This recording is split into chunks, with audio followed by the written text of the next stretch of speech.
I was standing in my basement watching the new boiler technician install the high-efficiency unit when my doorbell rang 3 times in rapid succession, followed by aggressive knocking that echoed through my 2-story colonial in Ridgewood, New Jersey. The kind of knocking that made my German shepherd, Rex, start barking like someone was attempting a home invasion. I knew exactly who it was before I even climbed the stairs. Brenda Harrington, HOA president and self-appointed guardian of property values in the Meadowbrook Estates community, stood on my porch with her phone held up like a weapon. She was already recording, her perfectly styled blonde hair not moving an inch in the October wind. "Mr. Quinn Oliver," she said, even though she knew damn well who I was. "We'd lived 3 houses apart for 2 years. That's me, Brenda. What can I do for you?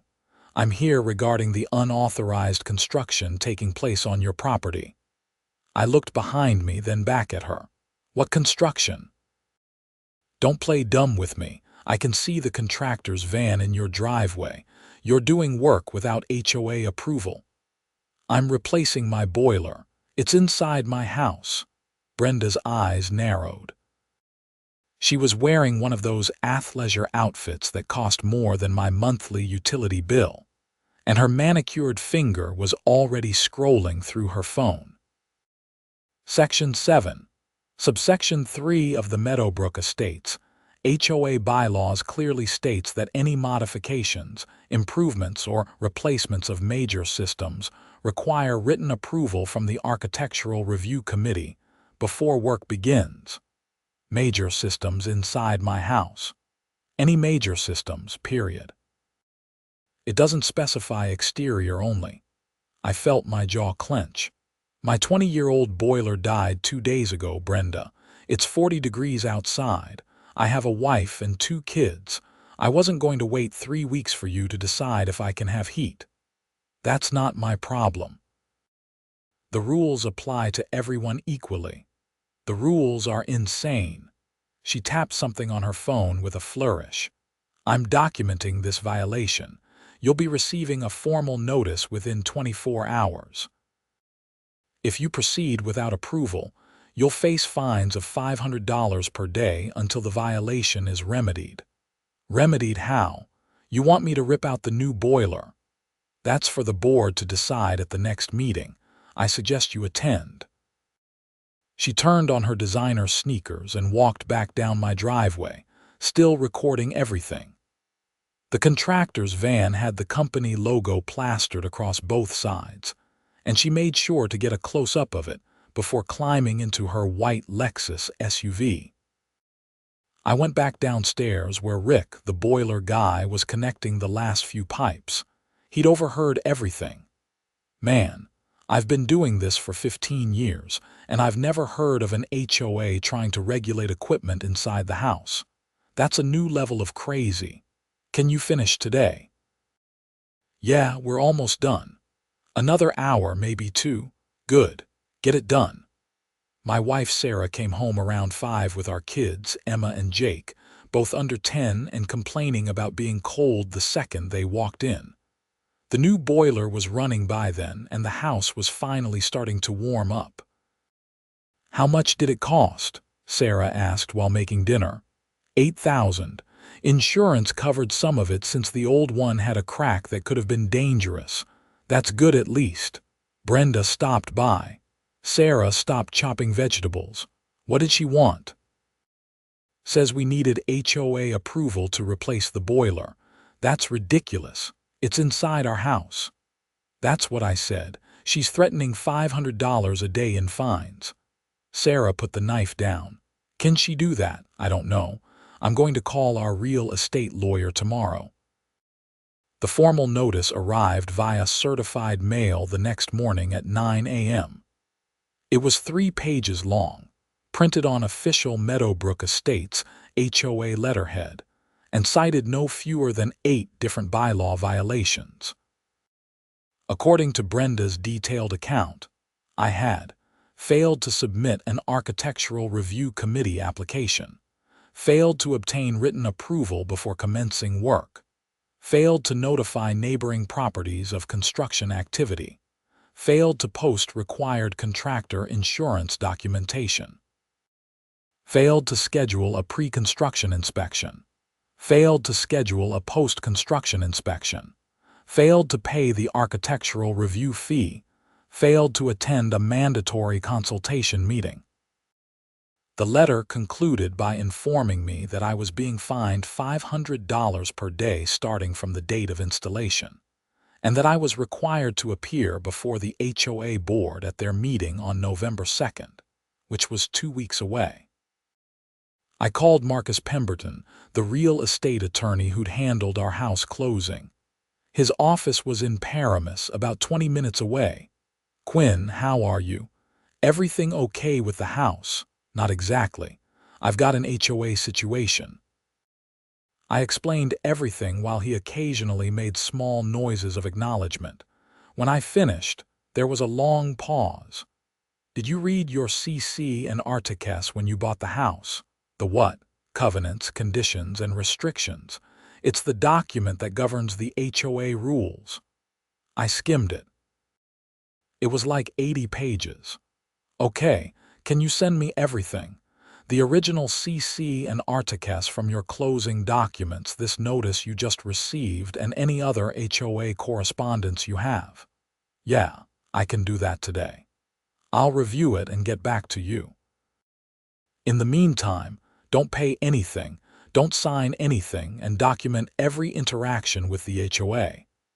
I spent the afternoon scanning documents and sending them to Marcus. Sarah took the kids to her mother's house for the weekend, wanting them away from the stress. I didn't blame her. That evening, I was grilling burgers in my backyard when my neighbor Tom walked over. He was in his 60s, retired from some corporate job, and had lived in Meadowbrook Estates since the development was built. "Heard you had a visit from Brenda," he said. "News travels fast." She sent an email to the whole neighborhood about it, called it a serious violation of community standards. "Are you kidding me?" Tom shook his head. "She sent the email this morning. Said you were undermining the integrity of our collective property values by refusing to follow established procedures." I felt my face get hot. "I replaced a broken boiler." "I know. For what it's worth, I think she's completely out of line." But Brenda's had a vendetta going ever since she became HOA president. She fined the Johnsons $2,000 because their mailbox was the wrong shade of black. She tried to make the Petersons remove their swing set because it was industrial equipment under the bylaws. How does she keep getting away with this? Most people just pay the fines. It's easier than fighting. She's got the other board members scared of her. Who else is on the board? Patricia Vance is the vice president, but she just does whatever Brenda says. The treasurer is Gary Stevens, and the secretary is Linda Morrison. Neither of them ever goes against Brenda. I flipped the burgers harder than necessary. This is insane. There's a reason half the neighborhood hates her. But she owns 3 properties here, so she's got 3 votes at any HOA election. Her husband owns 2 more under his name. They basically control the board. Tom left after a few more minutes of commiseration. I ate my burger alone on the back deck, watching the sun set over the identical vinyl-sided houses of Meadowbrook Estates, and wondered how I'd ended up in a situation where I was being fined for having heat. Marcus called me Monday morning. "I've reviewed everything. We need to meet in person. Can you come to my office today?" I drove to Paramus during my lunch break. Marcus's office was in a strip mall next to a Panera, which somehow made me feel better about the whole situation. If the HOA was ridiculous enough that we needed a fancy office building for this, I might have lost it. Marcus was younger than I expected, maybe 40, with wire-rimmed glasses and a desk covered in manila folders. He gestured for me to sit. "Okay, so I've got good news and bad news. The bad news is that the CC and Articles for Meadowbrook Estates are incredibly broad and poorly written. They do technically include language about major system replacements requiring approval.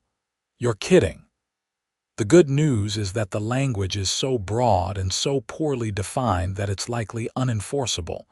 Major system could mean anything. Does your fridge count? Your hot water heater? Your electrical panel? The documents don't specify. So what do I do? Marcus pulled out a highlighted copy of the CC and Articles. More importantly, there's no provision in the bylaws that gives the HOA jurisdiction over the interior of your home beyond noise complaints and health code violations. The Architectural Review Committee is explicitly defined as overseeing exterior modifications and changes to the structure of the building. But Brenda said any major systems. She's interpreting the bylaws in a way that benefits her position. But here's the thing. He flipped to another page. The CC and Articles also require that all fines be approved by a majority vote of the full board at an official meeting with proper notice. Did that happen? I have no idea. I'm betting it didn't. Brenda appears to be acting unilaterally, which she doesn't have the authority to do.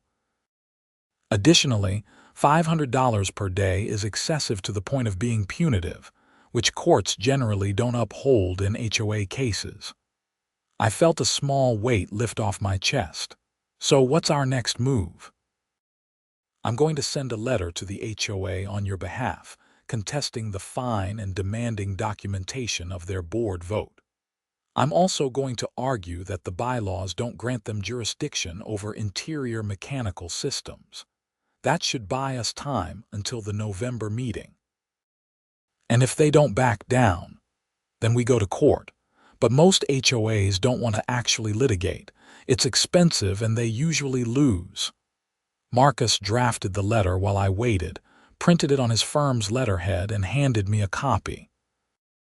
It was 2 pages of dense legal language that basically said back off in the most professional way possible. I'll send this certified mail today. They'll have it by Wednesday. I drove back to work feeling marginally better. I was a civil engineer for a construction company, and I spent the afternoon reviewing blueprints for a new office building in Newark, trying not to think about my increasingly absurd home life. Wednesday evening, I got a phone call from a number I didn't recognize. Against my better judgment, I answered. Mr. Oliver, this is Patricia Vance, Vice President of the Meadowbrook Estates HOA. Hello. I'm calling regarding the letter we received from your attorney. The board would like to resolve this matter amicably without legal involvement. I'd like to resolve it by having the fines dropped. Patricia's voice was nervous, hesitant. Well, that's not quite what we had in mind. Brenda, the board was thinking perhaps we could reduce the fines to $250 per day, and you could submit a retroactive application for the boiler. No. Mr. Oliver, please be reasonable. I am being reasonable. I replaced a broken heating system inside my house. Your bylaws don't give you jurisdiction over that. The board disagrees with your interpretation. Then I'll see you at the November meeting. I hung up. My hands were shaking slightly. I wasn't good at confrontation, but something about the sheer audacity of the situation was making me angry in a way I hadn't felt in years. Sarah got home a few minutes later. The kids were at after-school programs until 6. How'd it go with the lawyer? He sent a letter. The vice president just called trying to negotiate a lower fine. That's good, right? They're backing down. They want to reduce it to $250 a day and make me submit a retroactive application. Quinn, maybe we should just do it. Get this over with. I looked at my wife. We'd been married for 12 years, together for 15. She was practical where I was stubborn, calm where I was passionate. Usually, she was right. If I do that, I'm admitting they have the right to tell me what I can do inside my own house. What's next? They approve what color I paint the bedroom, what furniture I buy, I know, but is this really the hill you want to die on? $250 a day adds up fast. I'm not paying them a cent. This is insane and somebody needs to stand up to Brenda. Sarah sighed. Just don't let this consume you, okay? We've got enough stress with work and the kids. I promised I wouldn't, but we both knew I was lying. The next few days were quiet. Marcus advised me not to attend the November board meeting since it would give them an opportunity to ambush me with more accusations. Instead, he would send a representative from his office to observe and document the proceedings. I spent my free time doing something I should have done 2 years ago. I actually read the entire CC and Articus document, all 83 pages. Sarah was right that I was becoming consumed by this, but I couldn't help it. The more I read, the more obvious it became that the bylaws were a mess of contradictions and vague language. Section 7 did mention major systems requiring approval, but Section 12 specified that homeowners had full autonomy over interior modifications that didn't affect the structure or exterior appearance of the property. Section 19 gave the Architectural Review Committee jurisdiction over changes to the building envelope, which by definition didn't include interior mechanical systems. Section 23 limited daily fines to $100 maximum for any violation. I compiled a document with all the contradictions and sent it to Marcus. He called me that evening. "This is excellent work, Quinn. Did you ever consider law school? Not even once." "Well, you've just handed me everything I need to dismantle their case." The $500 daily fine alone violates their own bylaws, and the contradiction between Sections 7 and 12 creates enough ambiguity that no reasonable interpretation supports their position. So, what happens now? Now we wait for the November meeting. My paralegal Jennifer will attend and document everything. If they vote to uphold the fine, we'll file for arbitration, which the CC and Articus require before any lawsuit can proceed. The November 2nd board meeting was held at the Meadowbrook Estates Community Center, a pretentious name for what was essentially a renovated garage with folding chairs and a kitchenette. Jennifer, Marcus's paralegal, was a sharp-looking woman in her 30s who arrived with a laptop and recording equipment. I wasn't allowed to attend since I wasn't technically presenting anything, but Jennifer called me immediately afterward. That was the most dysfunctional board meeting I've ever witnessed, and I've been to a lot of them. What happened? Brenda Harrington ran the meeting like a dictator. She didn't let anyone else speak. When Gary Stevens, the treasurer, tried to ask about the legal letter you sent, she shut him down and said it wasn't relevant to the proceedings. She presented your case as a willful violation of community standards and recommended increasing the fine to $750 per day. She what? Patricia Vance, the vice president, actually pushed back, said that seemed excessive. Brenda accused her of being soft on violations and said if Patricia wasn't willing to enforce the rules, maybe she shouldn't be on the board. Jesus. It gets better. Linda Morrison, the secretary, pointed out that the bylaws cap daily fines at $100. Brenda said that was for minor violations, and this was major, so the cap didn't apply. Gary asked to see the bylaw language that made that distinction. Brenda said she didn't need to justify her interpretations to the board, so she's just making it up as she goes along, essentially. The vote was 3-1 to uphold the original $500 per day fine. Gary voted against it. Patricia and Linda voted with Brenda, but both of them looked uncomfortable doing it. "What's the total fine now?" Jennifer paused. "By their calculation, from the day you installed the boiler until today, that's 18 days, $9,000. I sat down heavily on my couch. $9,000. It's not going to hold up. Marcus is filing for arbitration tomorrow, but I need to warn you, this could take months. And Brenda Harrington seems like the type who's going to make this as difficult as possible. She wasn't wrong. The formal notice of the upheld fine arrived 2 days later, along with a demand for payment within 30 days. If I didn't pay, the HOA would place a lien on my house. Sarah cried when I told her. Not dramatic sobbing, just quiet tears while she sat at the kitchen table scrolling through our bank account. We don't have $9,000 just lying around, Quinn, and if they keep adding $500 a day while this drags out, we could lose the house. They can't actually foreclose. Marcus said liens from HOA fines almost never result in foreclosure, especially when the fines are being contested. Almost never isn't the same as never. I know. She wiped her eyes. Maybe you should go to the next board meeting, talk to them directly, see if there's any way to work this out. Marcus advised against it. Marcus isn't the one living here. Marcus doesn't have to drive past Brenda's house every day and know she's the reason we might lose everything. I didn't have a good response to that. Sarah went upstairs. I heard the bedroom door close with a soft click that felt worse than if she'd slammed it. I called Tom, my neighbor, the next morning. You said Brenda's husband owns property in the development too? Yeah, Dennis Harrington. Why? I'm trying to understand how she has so much power. Between them, they own 5 houses. 3 are rentals. The bylaws give each property 1 vote in HOA elections, so they control 5 votes. There are only 40 houses total in Meadowbrook Estates. You need 21 votes to win an election.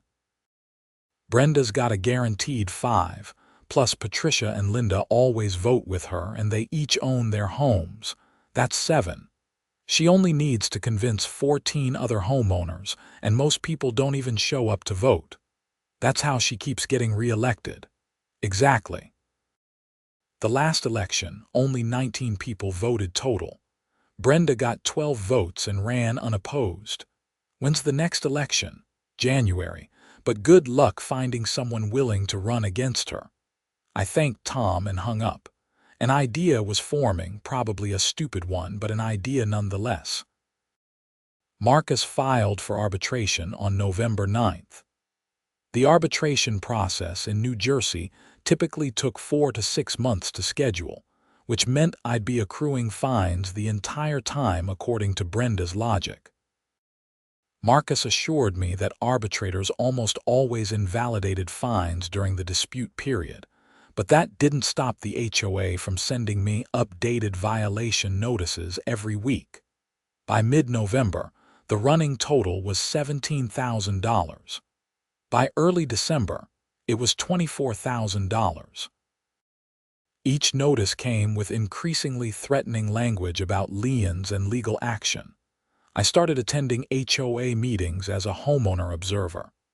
I wasn't allowed to speak unless called upon, but I could sit in the back and watch. Brenda shot me hostile looks the entire time but couldn't legally exclude me.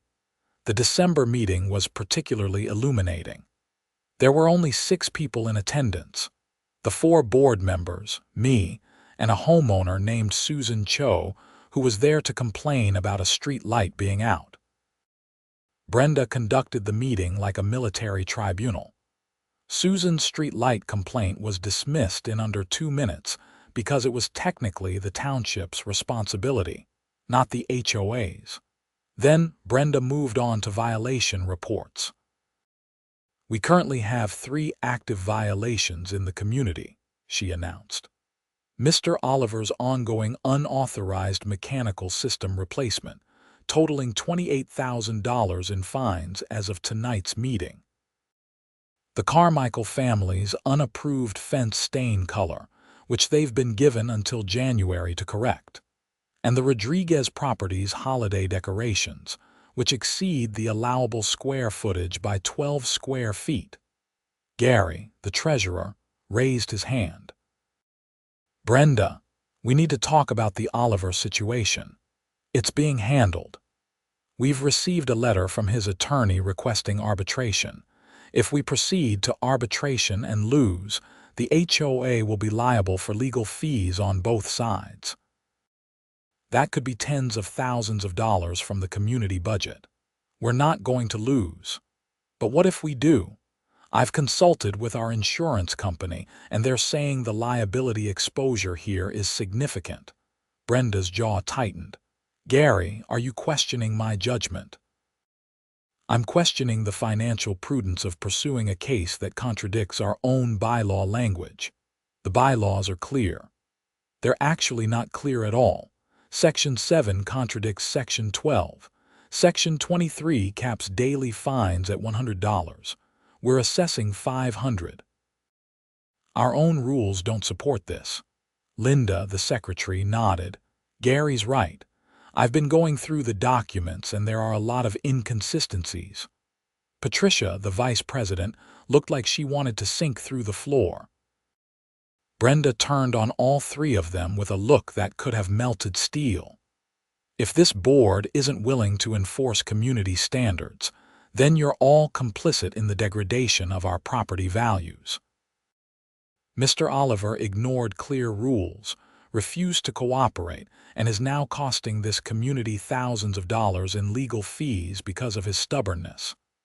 I couldn't stay quiet anymore. May I speak? Brenda's head snapped toward me. Homeowner comments are reserved for the end of the meeting. Actually, Gary said, pulling out a copy of the bylaws, any homeowner may request to speak at any time and the board must grant it unless there's a majority vote to table the request. Brenda looked like she'd been slapped. Fine. Mr. Oliver, you have 2 minutes. I stood up, my heart pounding. I replaced a broken boiler inside my house because my family needed heat. I did not modify the exterior of my property. I did not change the structure of the building. I installed a code-compliant, fully permitted system that actually increases my property value and efficiency. Your fines are based on a selective interpretation of bylaws that contradict each other, and you're assessing them at 5 times the rate your own rules allow. I'm not being stubborn. I'm being extorted. The room was silent. Even Brenda seemed momentarily at a loss for words. Gary broke the silence. I move that we suspend the daily fines until the arbitration is resolved. Second, Linda said immediately. Brenda's face turned red. That motion is out of order. No, it's not, Gary said. I'm a board member. I can make motions. You're undermining my authority as president. I'm protecting the HOA from a lawsuit we're going to lose. The vote was 3-1. Gary, Linda, and Patricia voted to suspend the fines. Brenda voted against it, then stood up and walked out of the meeting without adjourning it. The rest of us sat there in stunned silence. Well, Gary finally said, that was interesting. I approached him after the meeting. He was packing up papers into a worn leather briefcase. Thank you, I said. Don't thank me yet. Brenda's going to fight this tooth and nail. But you're right, this whole thing is absurd. I've been on this board for 3 years and I'm tired of watching her bully people. Why do you stay on the board if you disagree with her? Someone needs to be here to push back. If I leave, she'll just replace me with another yes person. He closed his briefcase.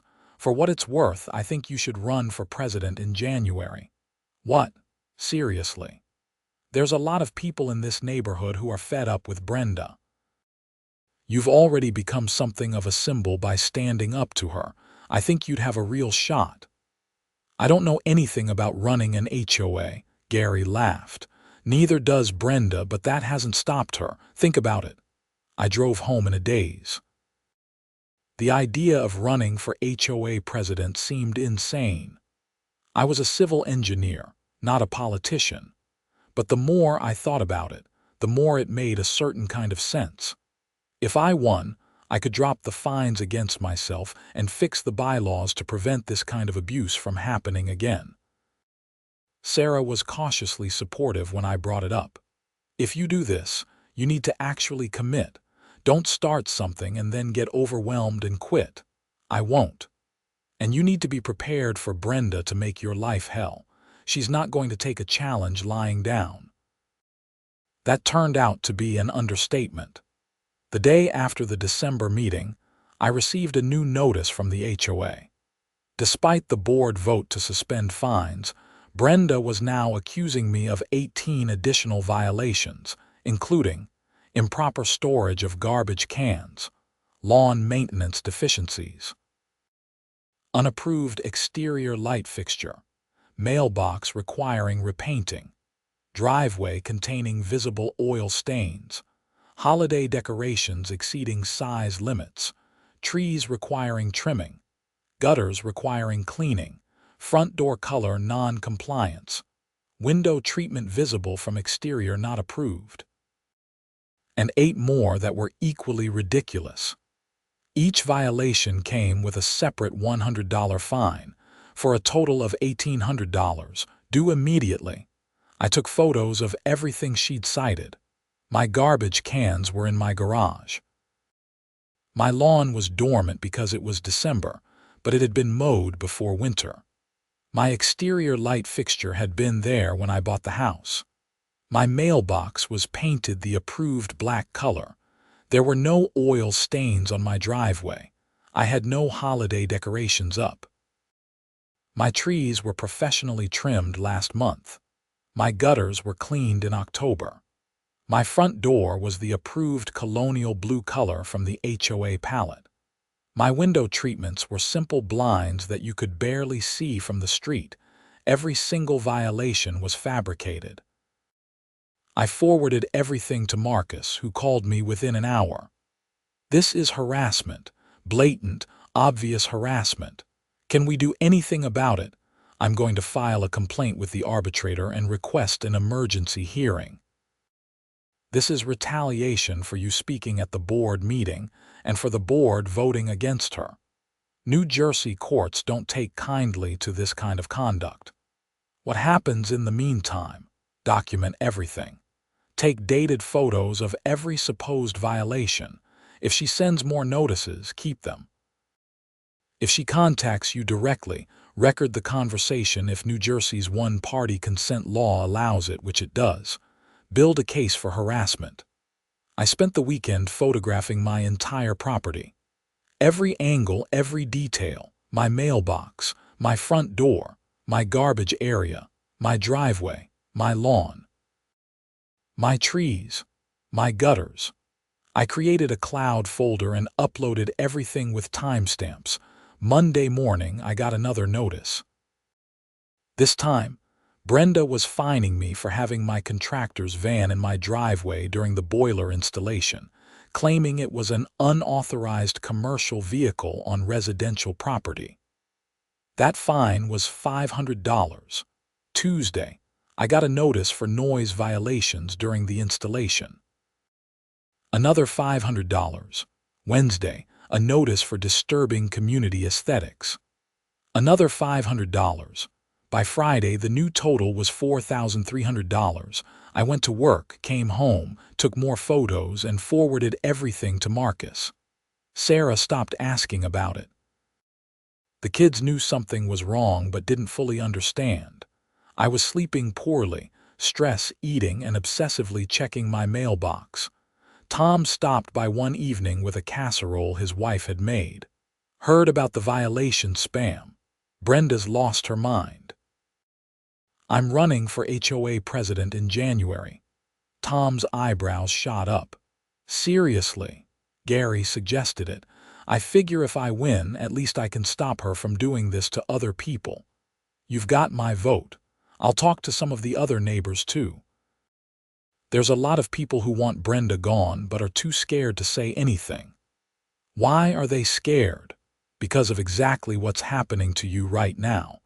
She weaponizes the bylaws against anyone who crosses her. The Johnsons sold their house and moved after she fined them for the mailbox thing. The Petersons took out a loan to pay their fines rather than fight. She's driven at least 5 families out of the neighborhood in the past 3 years. That's insane. That's Brenda. Tom left, and I ate the casserole while reading through the HOA election procedures. To run for president, I needed to submit a declaration of candidacy by December 31st, along with a petition signed by at least 5 homeowners. The election would be held at the January 15th annual meeting, with all homeowners eligible to vote either in person or by proxy. I drafted a simple declaration. I, Quinn Oliver, am running for president of the Meadowbrook Estates HOA to reform the bylaws, end harassment of homeowners, and restore common sense to community governance. I printed 20 copies and started knocking on doors. The first house I went to was the Carmichael family, the ones being fined for their fence stain color. Janet Carmichael answered with a baby on her hip. "Quinn, hi, we heard about your boiler situation. That's actually why I'm here. I'm running for HOA president and I need petition signatures.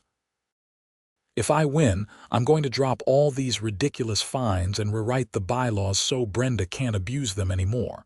Janet's eyes widened. "Really? Really? Will you sign?" She grabbed a pen without hesitation. "God, yes."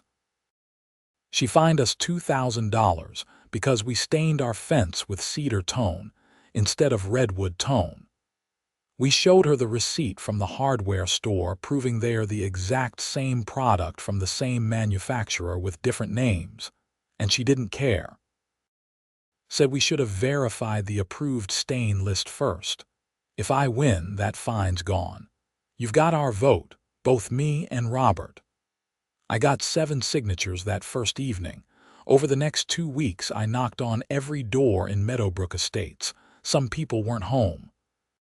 Some people refused to get involved. But most people signed enthusiastically and shared their own Brenda horror stories. The Rodriguez family, fined for having 12 square feet too many Christmas lights. The Patel family, fined for parking their car in their own driveway instead of the garage because they were using the garage for storage. The Morrison family, no relation to Linda the secretary, fined for having a basketball hoop that was 3 inches too tall. The Chen family, fined for planting tulips in their front yard without approval because tulips weren't on the landscaping list, even though roses were, and the list didn't actually specify what flowers were allowed, only that flower beds required approval. By December 30th, I had signatures from 28 households, more than half the neighborhood. I submitted my declaration and petition to the HOA office, which was just a P.O. box that Brenda controlled. I also submitted a nomination for Gary Stevens for treasurer with his permission, and a nomination for Susan Cho, the woman with the street light complaint, for secretary, and a nomination for Tom for vice president. We were running as a slate with a simple platform: end the harassment, fix the bylaws, make the HOA serve homeowners instead of terrorizing them. January 3rd, I got a notice that my declaration of candidacy was rejected. The reason given: petition signatures are invalid due to improper formatting. I called Marcus immediately. They can't reject your candidacy for formatting issues. That's not in the bylaws. So what do I do? Show up to the January 15th meeting and challenge it publicly. Bring copies of your petition. I'll be there with you. The next 12 days were tense. Brenda sent out an email to all homeowners announcing the annual meeting and listing herself as the sole candidate for president, Patricia for vice president, Linda for secretary, and the current treasurer, Gary, who was seeking re-election unopposed. There was no mention of my candidacy or the others. I replied all to the email. My candidacy for president was improperly rejected. I will be challenging this rejection at the annual meeting. I encourage all homeowners to attend and vote for new leadership that will end the harassment and reform the broken bylaws. Brenda replied within minutes. Rejected candidacies have no standing to participate in the election. Mr. Oliver's email is a violation of HOA communication protocols and will result in additional fines. Gary replied all next. There are no HOA communication protocols that prohibit homeowner emails. This is intimidation, and I encourage everyone to ignore it. Then Susan Cho replied all. I'm also running for secretary and my candidacy was also improperly rejected. See you all on the 15th. Then Tom. Running for VP.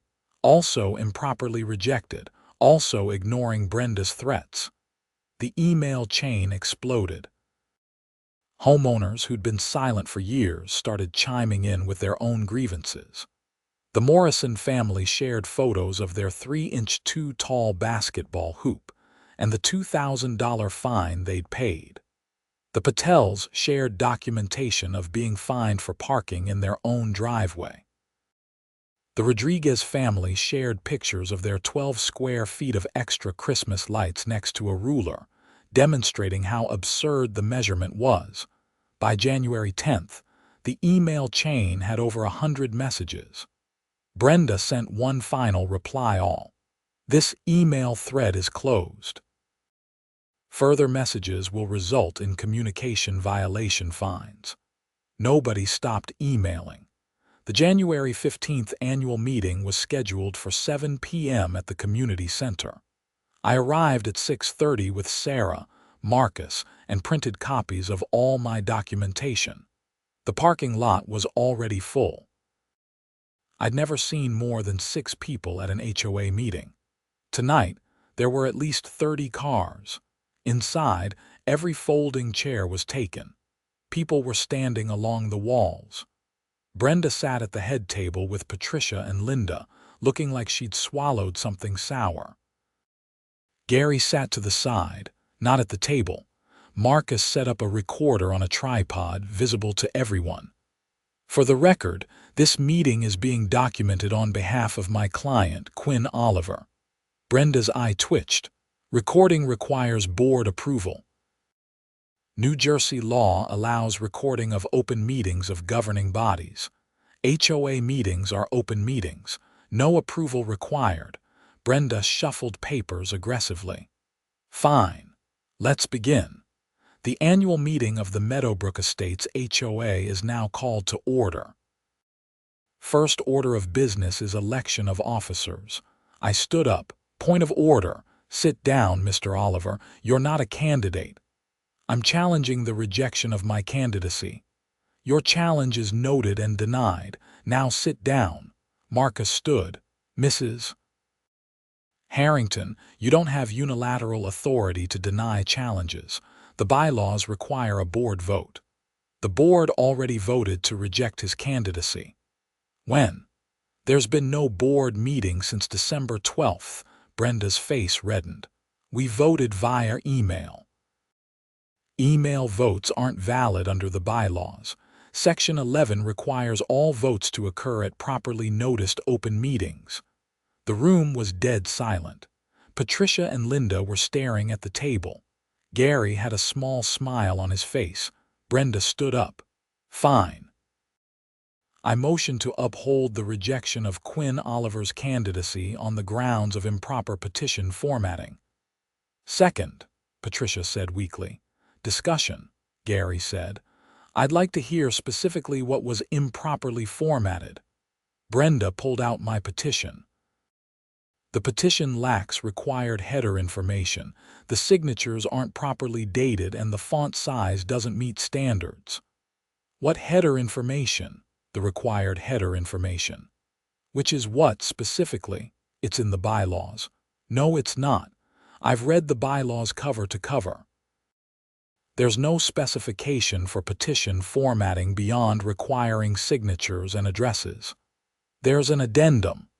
I've never seen an addendum. Can you produce it? Brenda shuffled through papers. I don't have it with me. So you're rejecting his candidacy based on rules that you can't produce documentation for. The rules exist whether I have the paperwork with me or not. Marcus spoke up. Mrs. Harrington, without documented standards, you can't reject the petition. I move that Quinn Oliver's candidacy be reinstated, along with the other improperly rejected candidates. You can't make a motion.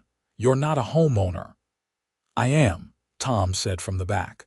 I motion to reinstate all improperly rejected candidacies. Second, Janet Carmichael said. This is out of order, Brenda said, her voice rising. Actually, it's completely in order, Gary said. We have a motion and a second, all in favor, a chorus of voices. Aye, opposed, Brenda and Patricia. Nay, motion carries. The election will include all candidates. Brenda looked like she was going to have a stroke. This is a coup. This is democracy, Gary said. Now let's vote. The election took an hour. Paper ballots verified and counted by Gary and 2 neutral homeowners. When the results were announced, I'd won with 26 votes to Brenda's 8. Tom won vice president. Susan won secretary.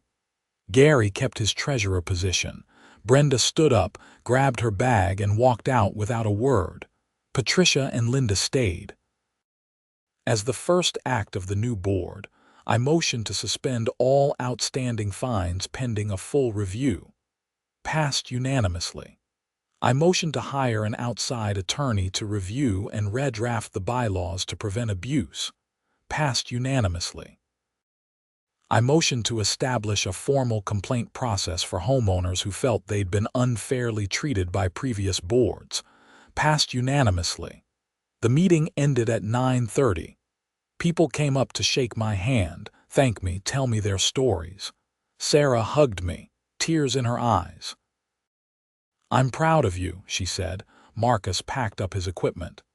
Congratulations, Mr. President. I'll send you my bill. It'll be worth every penny. Over the next 2 months, we systematically dismantled Brenda's regime.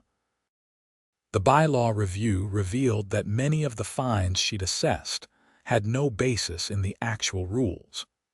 We refunded over $40,000 to homeowners who'd been wrongly charged. We rewrote the bylaws to clearly limit HOA jurisdiction to exterior modifications and community areas, explicitly stating that interior work didn't require approval. We capped fines at $50 per violation with a clear appeals process. We established term limits for board members and required annual financial audits. The arbitration for my boiler case was formally withdrawn in February. My fines were dropped entirely, and the HOA paid Marcus's legal fees as part of the settlement. Brenda tried to sue the HOA in March, claiming we'd overstepped our authority in rewriting the bylaws. The judge dismissed the case with prejudice, noting that the bylaws explicitly gave the board authority to amend rules and that our amendments were reasonable and legally sound. The judge also noted that Brenda's conduct as president had been concerning and potentially actionable, and suggested affected homeowners might have grounds for their own legal claims. Nobody sued. Most people just wanted to move on. In April, Brenda and her husband sold 2 of their rental properties and moved out of Meadowbrook Estates entirely. I saw the moving truck from my window and felt a profound sense of relief. The summer was quiet. The HOA functioned the way it was supposed to, maintaining common areas, organizing one neighborhood barbecue, and staying out of people's lives. My new boiler worked perfectly, and my house was warm through the winter and cool through the summer. In August, I was grilling in my backyard when Tom walked over with beers. How's it feel to be a folk hero? I'm not a folk hero. You kind of are. Someone on the neighborhood Facebook group called you the man who defeated the HOA Karen. I laughed. I didn't defeat her. I just replaced her. Same thing. Tom clinked his beer against mine. Seriously, though, you did a good thing. This neighborhood's actually pleasant now. He was right. People smiled and waved when I drove by.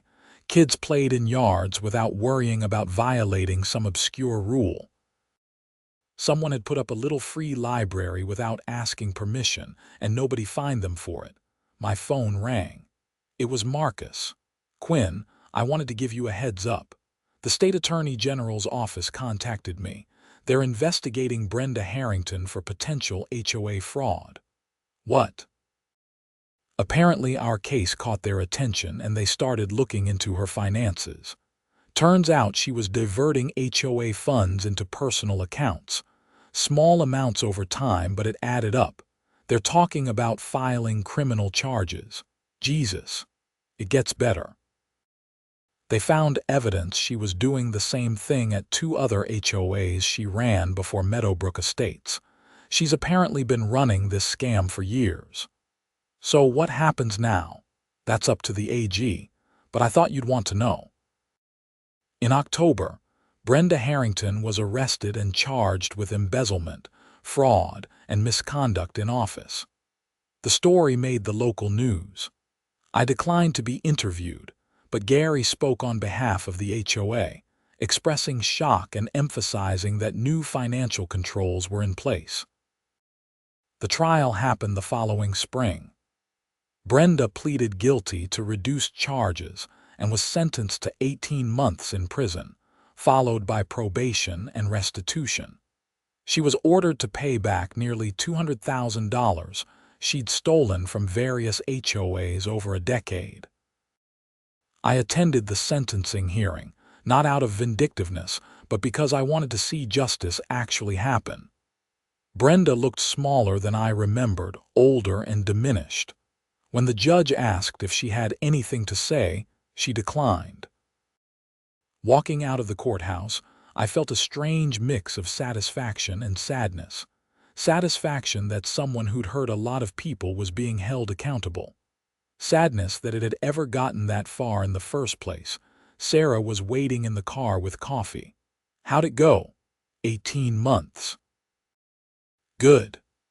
We drove home to Meadowbrook Estates, where our house sat with its efficient new boiler running perfectly, heating our home without requiring anyone's approval but our own. The neighborhood was green and alive with early spring, kids riding bikes, people working in their yards, living their lives free from arbitrary rules and harassment. I thought about the whole absurd saga, starting with a simple broken boiler and ending with criminal charges and prison time. It seemed like something that couldn't possibly happen in real life, but it had. It happened because someone had been given a small amount of power and had abused it systematically until someone pushed back. That someone happened to be me, but it could have been anyone. It should have been anyone, years earlier, before Brenda had hurt so many people. But I was glad it had finally happened. The following January, I ran for re-election as HOA president unopposed. I won with 39 votes out of 40 households. The one vote against me was Patricia Vance, who'd moved away months earlier but still technically owned her property and voted by proxy. During my second term, we eliminated the Architectural Review Committee entirely, replacing it with simple design guidelines that homeowners could follow without approval. We reduced the HOA budget by 40% by cutting unnecessary expenses and eliminating Brenda's inflated salary. We used the savings to resurface the community roads and upgrade the playground. In March of that second year, I was installing a new fence in my backyard. Just putting it up, not asking anyone, because the bylaws now explicitly stated that backyard improvements didn't require approval as long as they met township codes. Tom walked over and watched me work for a while. Remember when you couldn't even replace a boiler without permission? I try not to think about it. You should think about it. You change things, that matters. Maybe he was right. Maybe it did matter. The neighborhood was better. People were happier. And my house was warm. That evening, Sarah and I sat on our back deck watching the sunset. Emma and Jake were playing in the yard, Rex chasing them in circles. The new fence posts were set and drying, and tomorrow I'd attach the panels. "You regret any of it?" Sarah asked. "The fighting, the stress, all of it." I thought about it honestly. No. It was awful while it was happening, but it needed to happen. If I'd just paid the fines and given in, Brenda would still be terrorizing people. "You did a good thing. We did a good thing. You supported me through all of it." She squeezed my hand. "That's what partners do." The sun set over Meadowbrook Estates, painting the identical vinyl-sided houses in shades of orange and gold. Somewhere in the neighborhood, someone was probably doing home improvements without filing paperwork. Someone was probably parking in their driveway instead of their garage. Someone was probably living their life without fear of arbitrary fines and harassment. And that, I thought, was exactly how it should be. My boiler hummed quietly in the basement, heating my home, requiring nothing but occasional maintenance and no one's permission. A simple piece of mechanical equipment that had somehow sparked a revolution in a small New Jersey neighborhood. A reminder that sometimes the smallest acts of resistance against unreasonable authority can cascade into real change. I never expected to become an HOA president. I never expected to stand up against Brenda Harrington. I never expected any of it. I just wanted to be warm. But sometimes wanting something simple and reasonable is enough. Sometimes refusing to accept absurdity is revolutionary. The neighbors had nicknamed me the boiler guy after everything was over. I didn't mind. It was better than the alternatives. And every time someone used it, I knew they were remembering that we'd won. That we'd taken back our neighborhood from someone who thought she could control every aspect of our lives. In the end, it wasn't about the boiler at all. It was about dignity, autonomy, and the basic right to live in your own home without being harassed. It was about standing up when standing up was hard. It was about community coming together against a bully. And yeah, it was a little bit about the boiler too. Because that boiler was a good boiler, code compliant and efficient, and it deserved better than to be the center of a $9,000 fine from a power-hungry HOA president. The story spread beyond Meadowbrook Estates. Other neighborhoods heard about it. I got emails from people dealing with similar HOA nightmares, asking for advice. I helped where I could, connecting people with Marcus, sharing our bylaw revisions, explaining what had worked for us. A local newspaper did a feature on HOA reform and used our neighborhood as a case study. The article mentioned Brenda's arrest but focused mostly on the positive changes we'd implemented. It won a small journalism award. Marcus sent me a framed copy and I hung it in my office at work. Life moved on. Emma started middle school. Jake got really into soccer. Sarah got a promotion. I kept working as a civil engineer, kept serving as HOA president, kept living a normal suburban life in New Jersey. But sometimes, when I went down to the basement to check something, I'd look at that boiler, still running perfectly after all these years, and I'd remember. I'd remember Brenda Harrington standing on my porch with her phone, recording and threatening. I'd remember the stack of violation notices, the mounting fines, the stress and sleepless nights.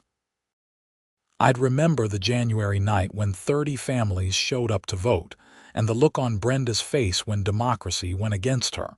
And I'd think, yeah, that was worth it, because home is supposed to be the place where you're safe, where you can make decisions about your own space without fear, where a broken boiler can be replaced without triggering a months-long battle with a corrupt HOA board, where you can live your life in peace.